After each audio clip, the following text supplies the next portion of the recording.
Hello my dear friends, આજે આપણે reading કરવાના છીએ કન્યા રાશિવાળા લોકો પઠણ પરથી જેમના નામ શરૂ થાય છે તો તેમની 22 માર્ચથી 28 માર્ચ સુધીનું અઠવાડિયું કેવું જશે, તેમની ફેમિલી લાઈફ કેવી રહેશે,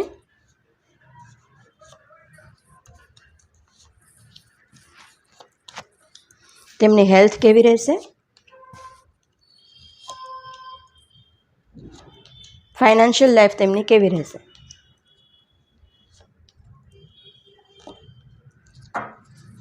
બોટમની એનર્જી આવી ગઈ છે ધ હર્મિટ. કંઈક ઇન્ટ્રોસ્પેક્શન કરતા દેખાઈ રહ્યા છો. મનમાં ને મનમાં કોઈ મનોમંથન ચાલી રહ્યું છે.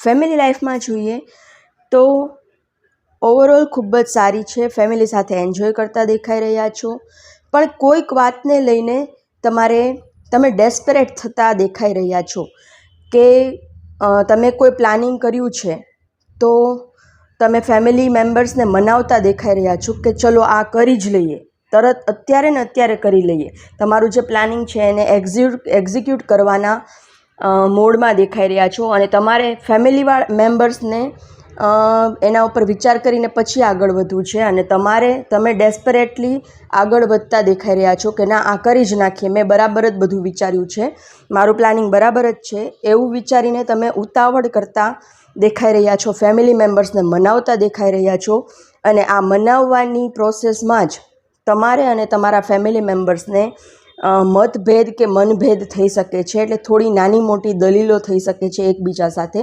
તો નેક્સ્ટ વીકમાં ડેસ્પરેટ થવાનું નથી. ફેમિલી મેમ્બર્સને પણ તમારા પ્લાનિંગ સમજવા માટેનો ટાઈમ આપો.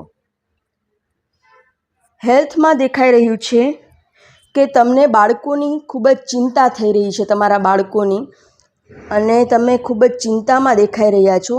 ઓવરઓલ તમારી હેલ્થ ખૂબ જ સારી છે, પણ હાથે કરીને ચિંતા સમાન. તો જે વસ્તુ નથી બની એની ચિંતા નહીં કરો, બધું સારું જ થઈ જ જશે. તો તમે જગલિંગના મોડમાં દેખાઈ રહ્યા છો કે મારા છોકરાઓને આ નહીં થઈ જાય ને આ નહીં થઈ જાય ને, એ ટાઈપના તમારા થોટ્સ છે.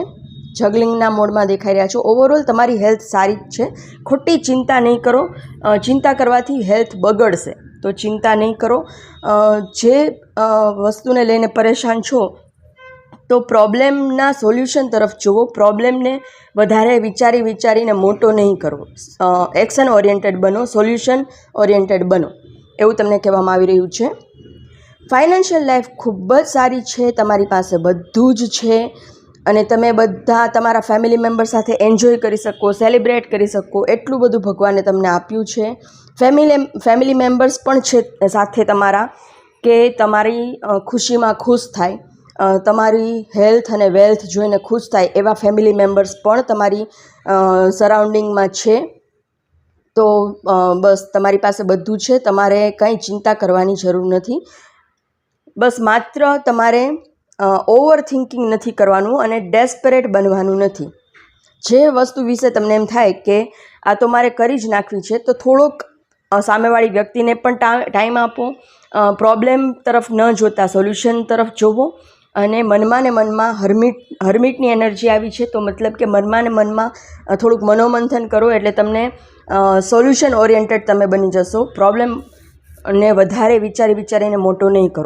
યુનિવર્સ પ્લીઝ મને ગાઈડન્સ આપો કે મારા કન્યા રાશિવાળા લોકોને નેક્સ્ટ વીકમાં કયા થિંકિંગ સાથે આગળ વધવાનું છે તો એમની જે વીક છે એમનું એ સારું જશે.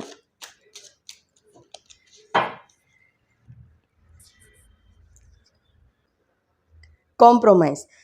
ડેસ્પરેટ નથી થવાનું, પણ તમે જે પ્લાનિંગ કર્યું છે એમાં કોમ્પ્રોમાઇઝ પણ કરવાનું નથી. એ સામેવાળી વ્યક્તિને તમારે તમારા પ્લાનિંગ જે છે એ એમને સમજાવીને ગળે ઉતારવાની ટ્રાય કરવાની છે. તમારે કોમ્પ્રોમાઇઝ બિલકુલ જ કરવાનું નથી. તમારું પ્લાનિંગ પ્રમાણે જ બધું થશે, પણ સામેવાળી વ્યક્તિને થોડોક વિચારવાનો, સમજવાનો ખાલી ટાઈમ આપવાનો છે. કોમ્પ્રોમાઇઝ કરવાનું નથી.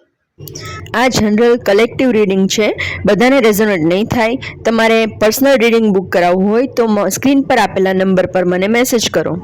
Thank you so much.